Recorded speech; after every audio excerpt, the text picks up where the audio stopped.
Hello साथियों, मैं doctor Lokesh Shah आज व्यष्टि अर्थशास्त्र में सीरीज़ A7 लेकर आया हूँ।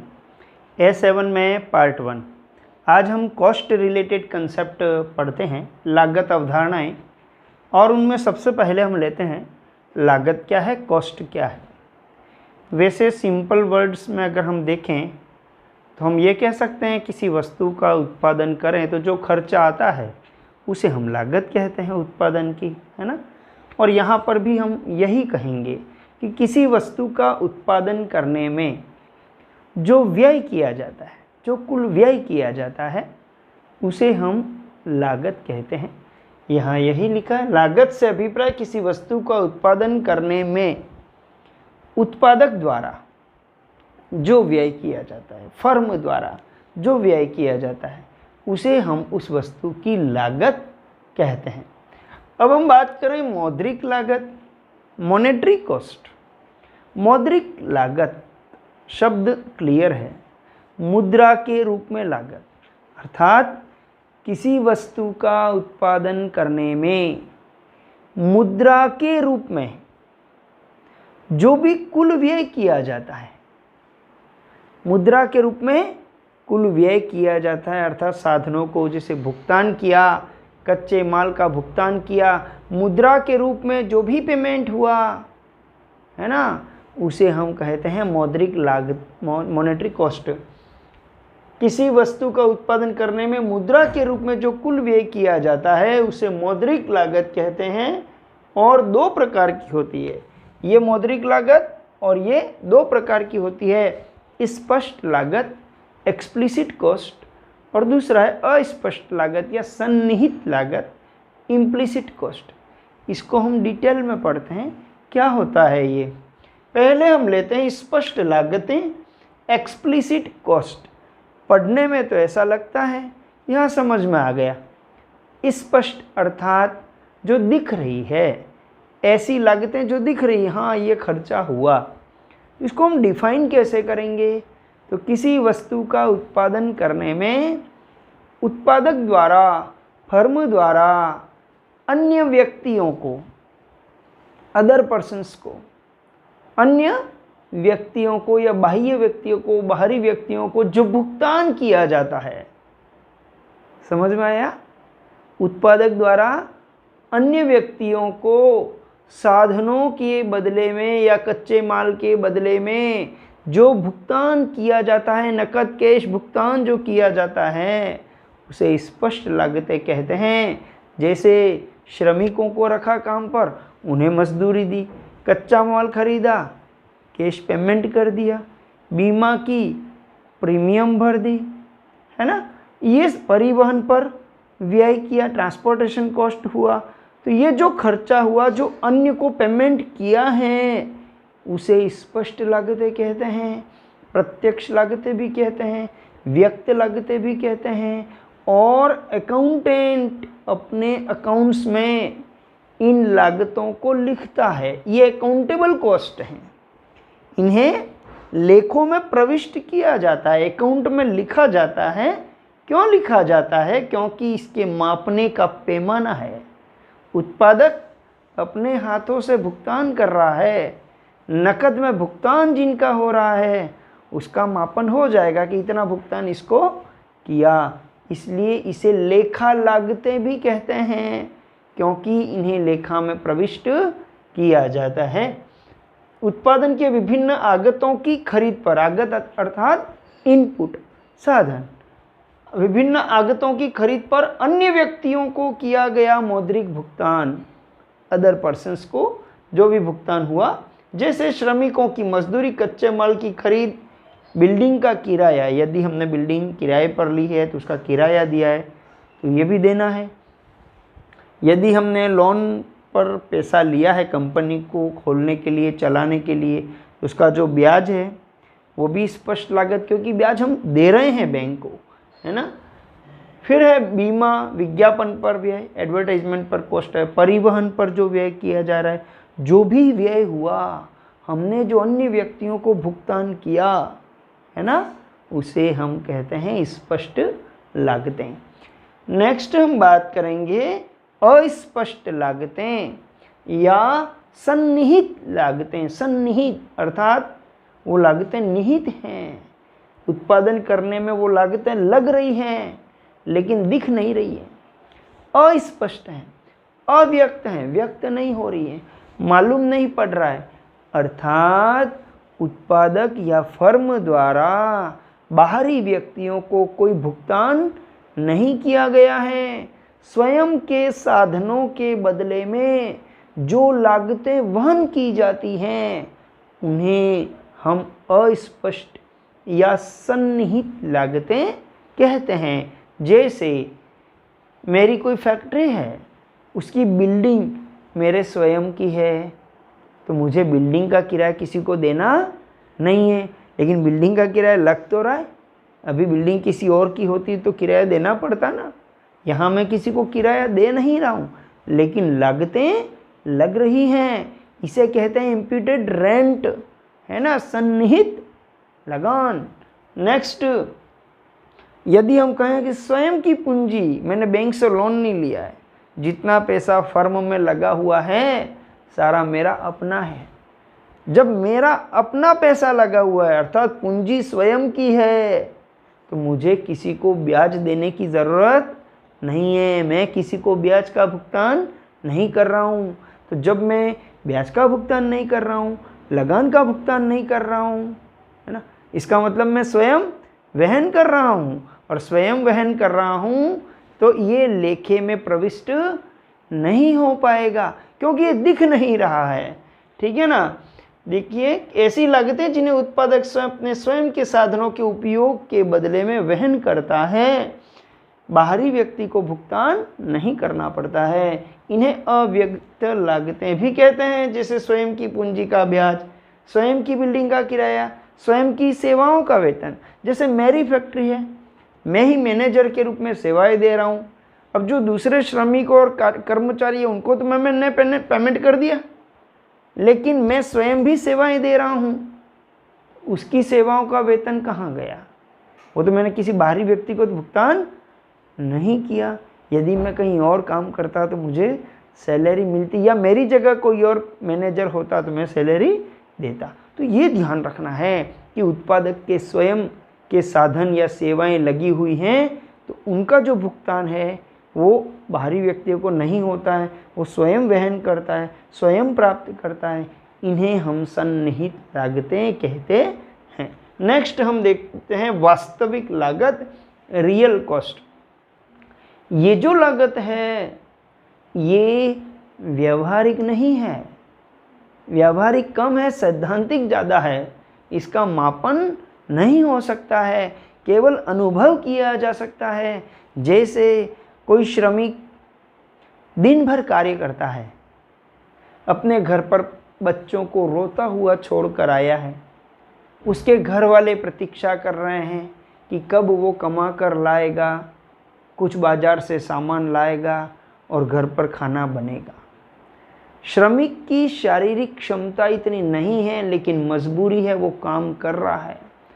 तो उसने जो परिश्रम किया, जो कष्ट सहन किया, जो त्याग किया, जो प्रतीक्षा की कि मुझे कब शाम को भुगतान मिलेगा और मैं घर पैसा या खाना लेकर जाऊंगा, तो कार्य करने में साधनों को जो भी मानसिक या शारीरिक कष्ट हुए, उनका जो त्याग हुआ, उन्हें जो परिश्रम करना पड़ा, उन्हें जो प्रतीक्षा करनी पड़ी, है ना, जो कष्ट महसूस हुए, ये सभी जो हैं वो उत्पादन की कौन सी लागतें हैं? वास्तविक लागतें। इनका मापन नहीं होगा, ये केवल अनुभव करने योग्य है। इसलिए हमने कहा कि ये व्यावहारिक कम और सैद्धांतिक ज़्यादा है। यस, अब हम बात करेंगे अवसर लागत, अपॉर्चुनिटी कॉस्ट। ये हम पहले भी पढ़ चुके हैं जब हमने पीपीसी पढ़ा, उत्पादन संभावना वक्र पढ़ा, वहाँ भी हमने सीमांत अवसर लागत से पहले अवसर लागत पढ़ा था। ये क्या होता है? वैकल्पिक लागत। लेकिन कौन सी? श्रेष्ठ वैकल्पिक लागत, नेक्स्ट बेस्ट अल्टरनेटिव कॉस्ट। अगली श्रेष्ठ वैकल्पिक लागत को ही हम अवसर लागत कहते हैं। एक अवसर को प्राप्त करने के लिए दूसरा अवसर खोना पड़ेगा, तो जो अवसर हमने प्राप्त किया है उसकी अवसर लागत क्या होगी? जो अवसर हमने छोड़ा। जैसे मैं एक कंपनी में यदि ए फर्म में काम करता हूँ तो मुझे महीने का 10,000 मिलता है, बी में काम करूँ तो 8,000 मिलता है और सी में काम करूँ तो 6,000 मिलता है। मैं ए में काम करूँगा तो उसकी अवसर लागत क्या हुई? 8,000। अवसर तो मैंने 2 छोड़े थे, 8 और 6, लेकिन दोनों में से बेस्ट कौन सा है? 8 वाला। तो नेक्स्ट बेस्ट अल्टरनेटिव कॉस्ट।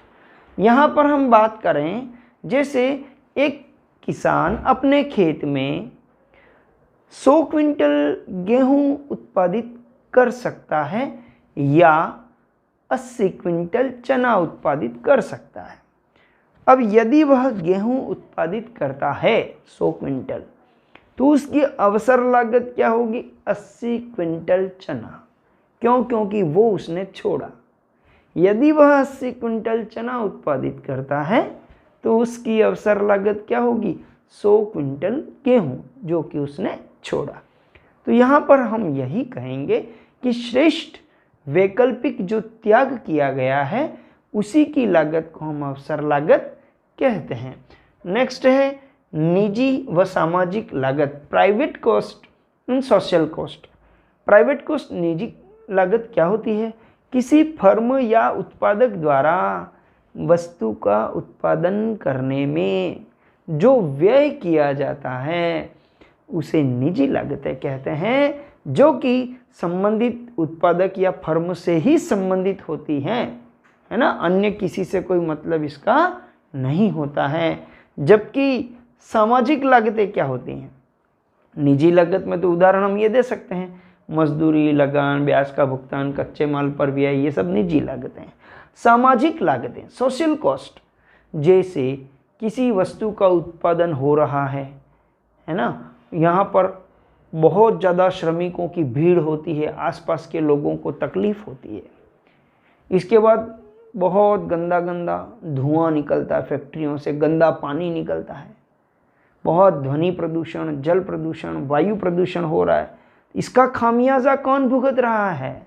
संपूर्ण समाज के लोग, है ना। तो किसी वस्तु का उत्पादन हो या सेवा का उत्पादन होने के कारण संपूर्ण समाज के लोग जो प्रभावित होते हैं, असुविधा महसूस करते हैं, यही सामाजिक लागत होगी उस वस्तु के उत्पादन की।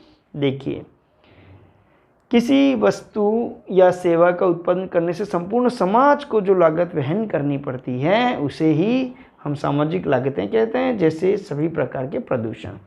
अब हम लेते हैं अल्पकालीन और दीर्घकालीन लागतें, short run cost and long run cost. क्या होता है अल्पकाल और दीर्घकाल? क्या होता है? अल्पकाल नाम से ही क्लियर है, समय की छोटी अवधि होती है, और समय की छोटी अवधि में सारे साधन तो हम परिवर्तित नहीं कर सकते। आपको पहले भी वीडियो में मैंने बताया था कि यदि फॉरेन से एक साथ बल्क में डिमांड आती है तो हम तुरंत सप्लाई, 1 महीने में सप्लाई करनी हम नहीं कर सकते। 1 महीने में हम पूरा प्लांट नया नहीं लगा सकते, मशीनरी नई नहीं लगा सकते। ज़्यादा से ज़्यादा हम रॉ मटेरियल, कच्चा माल ज़्यादा लगा सकते हैं, मजदूरों को ज़्यादा लगा सकते हैं। इसलिए हम ये देखते हैं कि अल्पकाल समय की छोटी अवधि होती है, इसमें उत्पादन के कुछ साधन स्थिर रहते हैं और कुछ साधन परिवर्तनशील होते हैं, है ना। परिवर्तनशील अर्थात जिनको बदला जा सकता है, बढ़ाया जा सकता है, कम किया जा सकता है। और स्थिर साधन अर्थात उत्पादन करो या ना करो, वो तो उतना ही खर्चा करना है। तो अल्पकाल में 2 प्रकार की लागतें होती हैं, स्थिर लागतें और परिवर्तनशील लागतें। क्यों? क्योंकि साधन भी 2 प्रकार के होते हैं, स्थिर साधन और परिवर्तनशील साधन। अब हम बात करेंगे दीर्घकालीन लागतें क्या होती हैं। तो दीर्घकाल समय की लंबी अवधि होती है ना। इसमें कोई भी साधन स्थिर नहीं रहता। सारे साधन परिवर्तनशील होते हैं, इसलिए यहाँ सभी लागतें भी परिवर्तनशील हैं। तो जब सभी लागतें परिवर्तनशील हैं तो स्थिर लागत और परिवर्तनशील लागत का झंझट ही नहीं है। तो अब हम ये ध्यान रखेंगे कि जब भी स्थिर लागतें और परिवर्तनशील लागतों की बात हो रही है तो हम अल्पकाल की बात कर रहे हैं। ठीक है ना?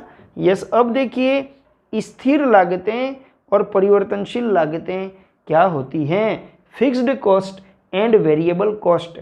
नाम से ही क्लियर है, इसमें कुछ भी रटना नहीं है ना, केवल सोचना है। स्थिर लागतें, क्योंकि आपको अभी जस्ट मैंने बताया कि जहाँ स्थिर परिवर्तनशील शब्द आ रहा है, इट मीन्स ये शॉर्ट रन रिलेटेड कॉस्ट है, अल्पकाल से संबंधित लागतें हम पढ़ रहे हैं। स्थिर लागतें अर्थात अल्पकाल में उत्पादन के स्थिर साधनों पर किया गया कुल व्यय स्थिर लागतें कहलाती हैं। और परिवर्तनशील में अल्पकाल में उत्पादन के परिवर्तनशील साधनों पर किया गया कुल व्यय परिवर्तनशील लागतें कहलाती हैं। ये तो परिभाषा तो हमने बना ली कि स्थिर साधनों पर किया गया व्यय स्थिर लागतें, परिवर्तनशील साधनों पर किया गया व्यय परिवर्तनशील लागतें। कौन सी लागतें? जैसे स्थिर कौन सी लागतें लगती ही हैं?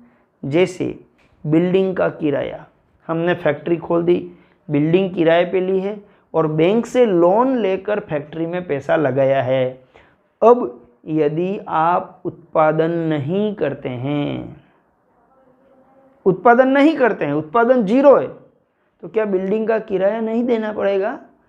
देना पड़ेगा ना। इसी प्रकार बैंक से लोन लिया है, ब्याज नहीं देना पड़ेगा? बिल्कुल देना पड़ेगा।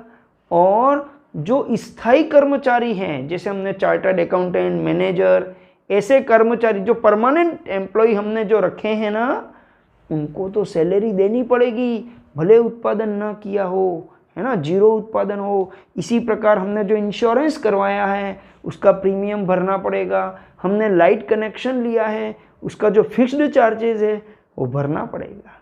ठीक है ना? तो ये उदाहरण हो गए कौन से? पूंजी का ब्याज, बिल्डिंग का किराया, बीमा की प्रीमियम, विद्युत का स्थायी शुल्क, स्थायी कर्मचारियों का वेतन। ये सब किस में आएगा? ये स्थिर लागतों के उदाहरण हैं। अच्छा, इनकी क्या विशेषता है?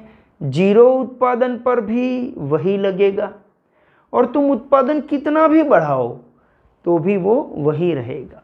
हम कितना ही उत्पादन कर दें तो भी बिल्डिंग का किराया तो वही देना है और जीरो उत्पादन हो तो भी वही देना है। तो हमें ध्यान रखना है कि स्थिर लागतें शून्य उत्पादन से लेकर अधिकतम उत्पादन तक स्थिर रहती हैं, कोई परिवर्तन नहीं होता है। अब बात करते हैं परिवर्तनशील लागतें। जैसे श्रमिकों की मजदूरी और वेतन, कच्चे माल पर व्यय, विज्ञापन पर व्यय, परिवहन पर व्यय, है ना, ये सब क्या हैं? परिवर्तनशील है, जिनको हम परिवर्तित कर सकते हैं। उत्पादन बढ़ाना हो तो ज़्यादा मजदूर, ज़्यादा कच्चा माल, है ना। तो यहाँ पर ये लागतें कैसी हैं? जीरो उत्पादन पर जीरो होती हैं। जैसे हम उत्पादन नहीं कर रहे हैं तो कच्चा माल नहीं लग रहा है, लेबर नहीं लग रही है। ठीक है ना। तो शून्य उत्पादन पर परिवर्तनशील लागतें शून्य होती हैं। जैसे जैसे उत्पादन हम बढ़ाएंगे वैसे वैसे कच्चा माल भी ज़्यादा लगेगा, लेबर भी ज़्यादा लगेंगे, तो ये लागतें भी बढ़ती हैं। तो परिवर्तनशील लागतें शून्य उत्पादन पर शून्य होती हैं और उत्पादन बढ़ने के साथ साथ बढ़ती हैं। ये हमने पढ़ लिया। स्थिर लागतें क्या होती हैं, परिवर्तनशील लागतें क्या होती हैं, विभिन्न प्रकार की जो लागतें हैं वे हमने पढ़ी हैं। अब हम अल्पकालीन लागतों को अलग से फिर से पढ़ेंगे, जिनमें इनके डिटेल फार्मूले, इसके बाद कर्व, कॉस्ट कर्व्स जितने भी हैं वो सब हम नेक्स्ट वीडियो में देखेंगे। इस वीडियो को हम यहीं समाप्त करते हैं। धन्यवाद।